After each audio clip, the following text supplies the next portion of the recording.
We're going to have a new game called Can We Stump Kent? Welcome back, everyone. We're glad to have you. We've got a new video for you today about building a new home and some things to consider when even evaluating the piece of property that you're looking at and how the water moves around that property and neighboring areas. And so we're going to go through a few questions. We've got some questions that you can ask a builder, a few questions that you can ask yourself even at your current home about water management around your home. Just keeping in mind that we're limiting this to our experience, and our experience has been in the Midwest and the Northeast and what we've seen as we travel around. And that some of you all may live in the desert, some of you may live on the beachfront, some of you may live in different areas where some of this is irrelevant or doesn't seem to make any sense. But I will assure you this, all water runs downhill. And so if you're at the bottom of that hill and you're accepting all that water, you may have a problem. So we just want to think about water management. So that's where we're at. That's what we're wanting to cover today. So it seems like water management is kind of mission critical to the entire process of building a house. Why is that? Why is it so important? Whether it's inside and we're dealing with a sump pump, or we're outside dealing with gutters, or we're just dealing with runoff around the home. Why is it so important to manage that well? Well, that's the thing. To manage water, as we've said before, when the water's in your pipes or far outside your home, it's good, it's great. You know, you love to sit and watch the rain and all that, as long as the rain is being handled properly and driven away from your house. So initial site prep is kind of what we're focusing on here today. And evaluating the site, if you're building a new home, you're building a new barn, you're building a new anything, and you have the opportunity, we want to encourage you to really dive in and do your homework to make sure that you set your house in the proper place, at the proper elevation, just considering as many of these things as you can when you do that.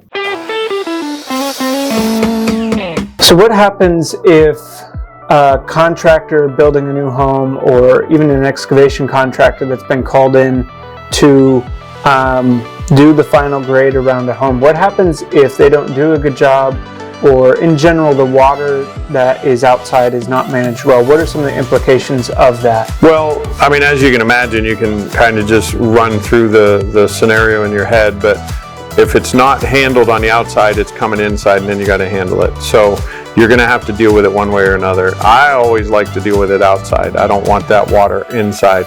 You don't like to crawl around in crawl spaces with 3 feet of water? No, okay. No, not at all.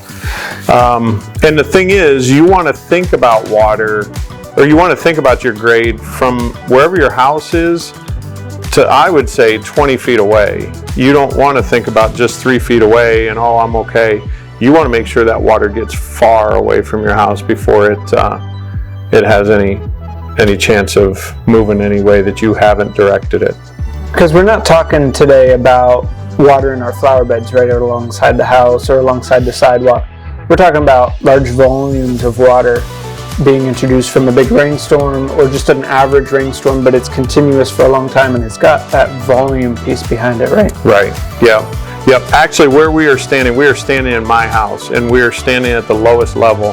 And this room that we are in, when we bought this house, this room would take on water. Well, what we found out was after we started digging into this, literally and figuratively. Yeah, this house was built pole barn style. And then on this side right here, you can't see it, but we are the lowest level right here. And what I just said is water flows downhill. All the neighbors, there's like 4 houses up the hill here that I get all their water. And what the problem was is the grade came down and the water went right up against our house. And there was a little bit, there was probably 30 inches to 4 foot maybe of slope away from the house, but it still allowed that water to come in. If we got a real heavy rain, we would still get water in this room. And that's what you're talking about with that 20 foot away. That water was allowed to come too close to the house, and then in that 4 feet, let's say, it was able to get inside and come across this room. Whereas you're saying if you stop it further away, you can hopefully prevent that from coming in. Yeah, exactly. The further away you can keep it, the more manageable it is. The other thing to think about, and we've done videos on this before, is downspouts, gutters and downspouts. And even if you have a big overhang, it's probably 2 feet, but you want to make sure that you've got gutters going to downspouts that are going and pushing that water away from your house. So if you haven't seen that video, go watch that video too. It's another thing to consider. Except if you're in Arizona. I know Jessica's parents, they don't even have gutters out there. So as I said before, some of you, this isn't very relevant, but when you do get those gully washers, you still have to take care of the water that comes. So what kind of warning signs can someone watch for? Obviously, wetness inside their home is a dead giveaway, but maybe early signs outside. What are we watching for outside? Oh man, there's a ton of things to watch for. If after it rains you've got water that's sitting in a puddle next to your house, number one. If you've got a low spot where it's settled near your house, that's because the water has pooled there and has settled. That means that water is staying there and it's going somewhere.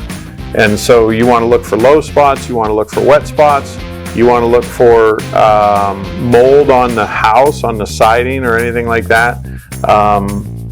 So yeah, there's just a lot of things to look for in that regard, but just making sure that, again, after a rain is the best time to do it.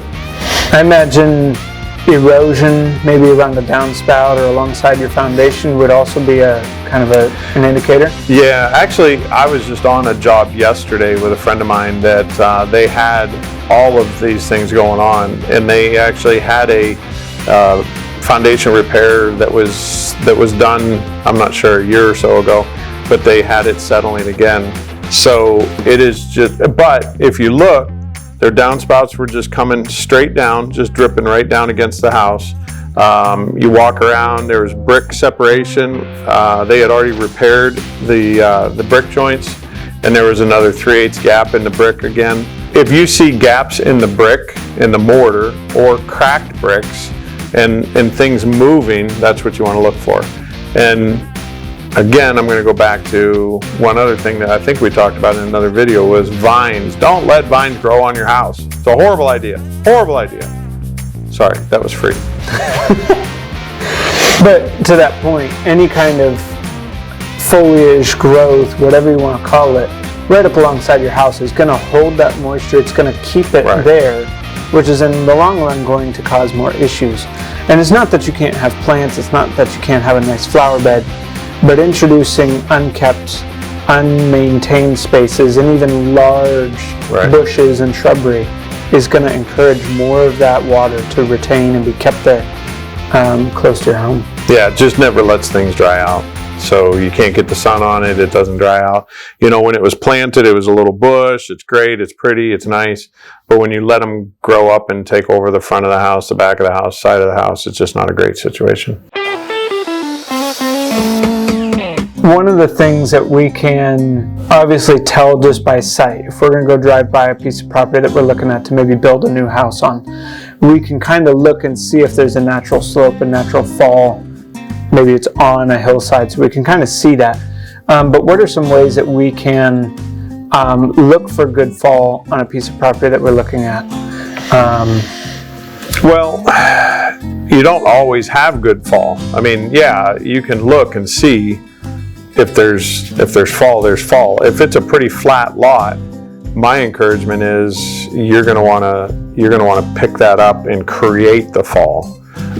Again, so you can be 10 to 20 feet away from the house before the water gets to do what it wants to do.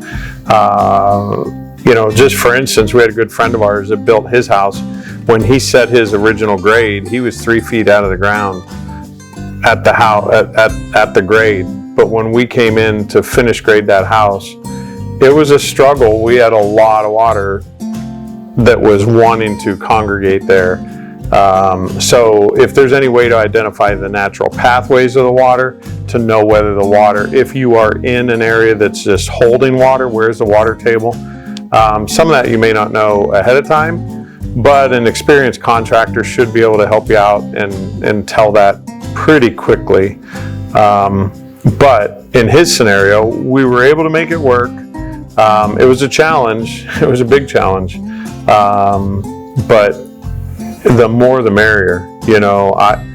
I'm a firm believer. I realize at the beginning, bringing in dirt just seems like a waste of money. But if you got to haul in 20 tracks of loads of dirt, you're still better off in the long run, because you pick your house up and you get that water falling away from the house. You're not going to have moisture issues in a crawl space, in a basement, just all kinds of things that you can alleviate just by having proper drainage. So you kind of touched on this briefly, but if the lot doesn't have natural fall, if it's just kind of flat or even maybe negative, what are some scenarios, what are some options people have to correcting that and creating fall? Yeah, so perfect question. We are actually looking at a piece of property, my wife and I are looking at a piece of property that is in a lower area, and if I've already determined that if I've got to start with the foundation sitting on the ground and then build up around it, I'm going to do that. Now it may cost me $20,000 or $30,000 in dirt, but it's going to be well worth it in the end.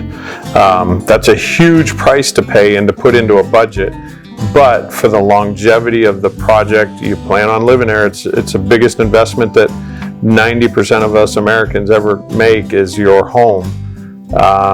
In the long run, it's going to be worth it. So it's a big deal. And so what do? You just got to pick it up. You can't. I've seen too many times where people put them close to the ground or just don't pick them up enough, and you have problems the entire time until you then come in and do a major excavation where you start cutting that trench and cut a moat around your house, essentially. They can put in a drawbridge. I mean, I don't know, maybe that'd be cool. Put in a drawbridge. Call us. I want to be part of that. So how much fall do you need? You've talked about sloping at 20 feet, and obviously that's going to kind of vary by project, but roughly how much difference do you want? So partly code here, at least where we're at, code is you have to slope it at least for 10 feet. I'm saying you want to go at least 20 feet, just for peace of mind. So, but to answer your question, how much?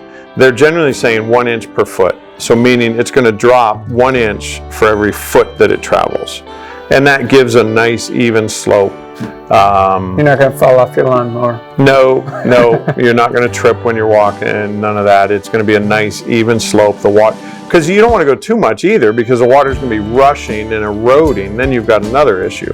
So, it's just, there's a balance, but hire a good excavation contractor and they should take care of you. How do you know if your home has enough slope? Can you tell that? Is it something that you can just look with the naked eye and tell? Or is that something that can be measured? Like you're saying, 1 inch per foot? Yeah, sometimes it's flat enough that it can be deceiving. Sometimes there is enough fall. Sometimes there's sufficient fall, but maybe not quite enough. But yeah, you can measure it. Otherwise, you shoot it with a transit and actually measure that. So there's different ways of doing it. You don't mean actually shoot, you mean use sorry. it. Sorry, I don't even know how else to rephrase that. You measure it with a transit. Measure it with a transit. There you go. Transit's like a laser level, but for dirt work and surveying, those kinds of things. So you talked about this even with your home, building on the side of the hill. What kind of considerations do you need to have, whether you're at the top of the hill, the middle of the hill, or the bottom of the hill? What implications come with each of those positions? Right. By the way, I didn't build this house. We bought this house and moved into it. I'd have done some things very, very differently. We bought it at a foreclosure and didn't know a lot of things. There was no disclosure statement from the previous owner. Just a little caveat there to kind of save me. But so top of the hill, really as far as water goes, you don't have much. You're king of the mountain. Did you play that when you were a kid? That was cool. You know, you're king of the mountain. Middle and lower, it's all a matter of water management. So getting the water to go out and around. Our particular house here, our scenario, most of the water goes out behind the house. You know, you may have it go around the front of the house, but we didn't want it because then we get more erosion problems around the front. We actually have a ditch that goes around the back. So, you know, it's just managing the water.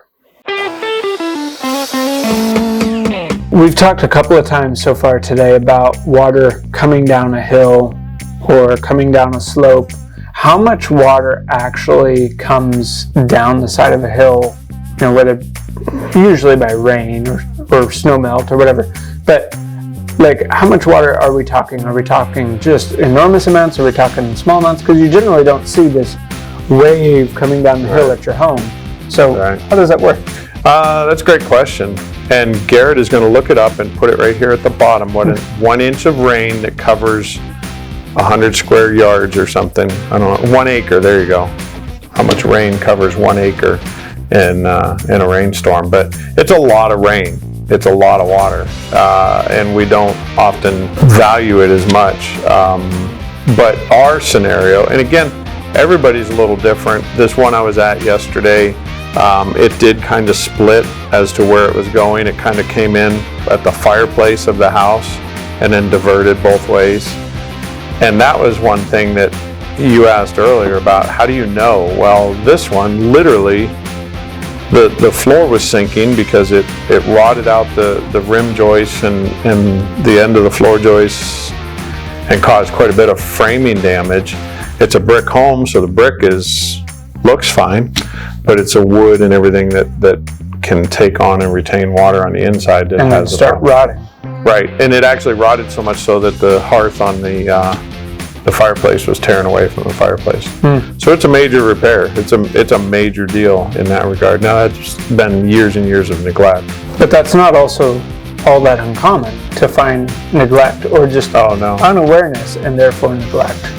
See, that goes back to why I hate crawl spaces, because you don't go in a crawl space to check it very often. I mean, I know one guy that goes in and yearly checks his crawl space. Other than that, I'm sure there's more of you out there that do. I would love to hear from you if you do, but this one guy, a friend of ours that I know, that goes in yearly and checks his crawl space, but other than that, no. And I can't tell you how many crawl spaces I've been in that are moldy, that have rotted wood, that have floor damage that people are completely unaware of until it's major, until something starts falling through the floor and they're like, oh, or even coming up. Yeah, we were on a project several years ago where the hardwood on the top side started buckling, and they had a 4-inch raised buckle of hardwood. If they would have been checking it, now annually wouldn't have necessarily prevented that issue because it was a pipe burst. But that can be found and proactively cared for, and preventing a tripping hazard in the middle of your living room. You've alluded to several different types, but what kinds of things can someone do to manage runoff water, whether it be down the side of a hill, or maybe they're fairly flat but have some water moving around that they need to manage better? What are some options that they have? What are some steps they can take to better manage that water? Yeah, so drainage, rock, actual pipe. We've got a good friend of ours that their house was built into the side of a hill, and really they didn't have the option of going away 20 feet and grading and all that. So we just dug out a trench. We went out about 6 feet, got it, and it was hard rock. We got it trenched out there, backfilled or put some waterproofing against the house, put in drainage, put in rock, and then did a finished grade on top of there. Took his downspouts and get those away from the house, so they're shedding away from the house. So there are so many scenarios. There are so many scenarios that I really can't put a rubber stamp and say this is how you do in this scenario. Everybody has a little bit different situation that you've got to deal with, but it's just something you do want to consider. You want to think about this, especially if you're lucky enough to be in the planning stages. If you're in the planning stages and you're looking at a lot and you're looking to build, do your due diligence then. Take the time, take the effort to make sure that you're setting your house, you're building, whether it's a barn, a house, whatever it is, that you're setting it on a proper elevation, in a proper position. You know, it might be that you turn it just a little bit, that you've got a water coming down here, well, you turn it a little bit so that water can go on by instead of stopping and hitting your house, you know.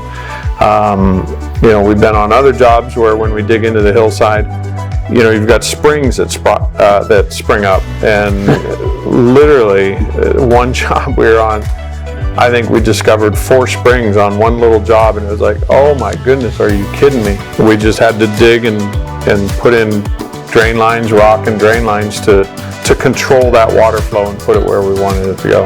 And that's all happening underground. That's not happening necessarily on the surface. No, we had no idea. They had a wet lot, and it wasn't until we started digging and finding springs, and we were doing grading to try to get the surface water. So that's a good point too. Sometimes you've got water that's a spring that's coming up underneath. Sometimes it is just surface water. Right now, we've only been talking about surface water, right? And a spring is a whole different animal. And sometimes you don't know you have it until you go and dig, and then at that point, then you've got to deal with it. Then figure out what you're going to do then. So we've got piping and gravel that we can do. We've got just general dirt work that if it's surface water, we can maybe reslope or reshape the drainage around the home. Right. Okay. Yeah. Again, that's a great point to make, that we've been talking about surface water. So underground springs, that's a whole different animal. And we have that here in Kentucky because we've got the topography that we have, the geology, I guess it's called. Sorry, I'm not a geologist. You guys are going to have to forgive me. But, you know, there are water runways under the ground that you don't know about. We've talked a couple of times, going back to the planning portion of home ownership and building. We've talked a couple of times in passing about picking up a house. What does that mean? What does it mean to pick up a house? So yeah, I'm not talking physically picking it up. I'm not talking physically go out there with your car jack. I'm talking about when you're shooting grade and measuring grade. When you're measuring grade, when you're shooting grade, you just know instead of having it down here, we're going to bring it up here. We're going to come up 2 feet. Now that makes a big difference, and it makes a big difference the amount of fill that you need. You know, it might be that if it was down in the ground, you didn't have to bring in any fill. But if you pick it up 2 feet, now all of a sudden you got to bring in fill. And that can be expensive. Yeah. But it's well worth it, in my opinion, to not have problems. And when you're saying that, you're describing where your footer placement is. So instead of the footers being 8 feet down, you're saying now they're 6 feet down. Exactly. Because we've raised it by 2 feet. Exactly. Or whatever. Right. Yep. What questions can someone who's looking to build a house on a bare lot, what questions can they ask to find out if this kind of thing has been thought through by their builder, if this scenario has been cared for to this point, even in this planning? That's a great question that I got stumped on right there. Then I have a new game called Can We Stump Kent? Yes, and it's pretty easy. So I suppose they could come in and shoot grade, as you like to say, and measure it. And a lot of it's just visual, you know, but if you've got a bunch of overgrown grass and you got trees and stuff, well, trees aren't bad, but overgrown shrubs and bushes and all that, it's going to be a little tougher to see where the water's running and all that sort of thing. But, you know, you get that cleared off. I'd have it mowed, cleared out, whatever, and see what the grade looks like before you start establishing where the house is going to sit. Okay. Who should a homeowner be asking these questions to? Should they be asking their builder? Should they be asking their builder who the excavation contractor is and asking them if they've figured out these kinds of things? Or who's the best person to talk to in this scenario? Well, hopefully you've got a reputable builder that is already planning this way and thinking this way and thinking about the finished project. So hopefully your builder is sufficient. That'd be the primary person to talk. Right. Your excavation guy may see something that the builder didn't. So, I mean, both are good. But yeah, confirm that one has asked the other even. Yeah. Okay. Does the foundation type of a home impact this conversation? So we've got slabs, we've got raised slabs, we've got full basements, and we've got crawl spaces. Do those different foundations and variations, do those impact how you handle the water? Yeah, absolutely. We actually live near Louisville, Kentucky. Louisville is a river city. The Ohio River comes right by. So yes, there are different things. There's a lot of, like, we live in Shepherdsville, Kentucky, and there's a lot of Shepherdsville that is actually in flood zone, and you can't put a basement down into the flood zone. So, you know, yeah, there's definitely considerations. Can you put a crawl space or a slab? You can put a crawl space, and I don't know all the ins and outs because I've not done it, but you can put a crawl space as long as there's like pass-through vents, so any water that does get in there can flow back out. But the house itself has to be up above the flood zone. And when they say that, they talk about the 100-year flood zone. Maybe for someone who wants to evaluate their own home, or maybe they're looking to purchase a new home and not build, but purchase a different home. What are some things, we've touched on some of this a little bit earlier, but what are some things that they can look for just themselves, not hiring an inspector or anything like that? They can walk outside and look for these signs to know good or bad water management around their home or a prospective home. Yeah, I mean, again, looking for low spots in the yard, looking for low spots against the house, looking for wet spots. You know, if you're doing this in July or August, it's going to be a little tougher. You know, we had a pretty good drought here this year, so it would have been tough in July or August even to go and walk around and determine without just a natural ability, I guess you'd say, to see grade and to recognize grade. Because a lot of times you get in a subdivision and everybody's at the same level. Well, you don't want to be the guy that's 6 inches lower than both sides because you're catching their water and you got to handle it. So always take a look. If you're looking at buying a house, make sure that you or your home inspector looks in the crawl space and goes in the crawl space and goes in there and makes sure that you don't have mold issues, make sure you don't have water issues. I've seen many crawl spaces that are holding water, and that's not good. If you've got water sitting in a crawl space, you better do some more digging. Yeah. No pun intended. No, maybe it is intended. Yeah. But yeah, looking for low spots, like especially against the house, making sure your downspouts are running away from the house. You know, all the things that we've talked about numerous times. Yeah, very good. Well, I think that's pretty much it. Anything you'd like to add or tack on? Just be careful when you're buying a house. Be careful when you're looking at a lot before you build a house. It's your biggest investment, and don't run into it. Unfortunately, we've kind of come away from the market where everybody's in a rush to buy. You know, we're in a little bit easier market where you don't have to make a decision overnight.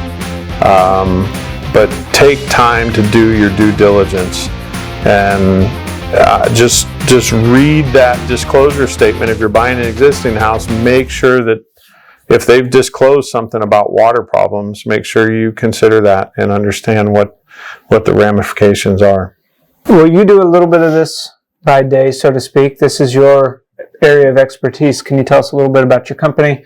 I'll put the information in the description for it, but yeah. What do you do? So Benchmark Dirt Worx is our excavation company, and that's what we do. We go in and we do a lot of finish grades. We do line installation, which means electric lines, sewer lines, water lines. We dig the holes for the plumbers and the electricians to put their stuff in. Yeah, I just love playing in the dirt. That's why my license plate says Dirt Therapy. And you'll be able to find that information if you're in the Louisville area and you'd like us to come look or do a project with you. You can find that in the description, and we'd love to get in touch with you about that. But We thank you for watching. Hope that this was helpful and that you learned a little something. Go outside and check your house. Make sure that you've got proper drainage and that you don't have water entering your home and causing issues that you may not even be aware of yet. Thanks. See you soon.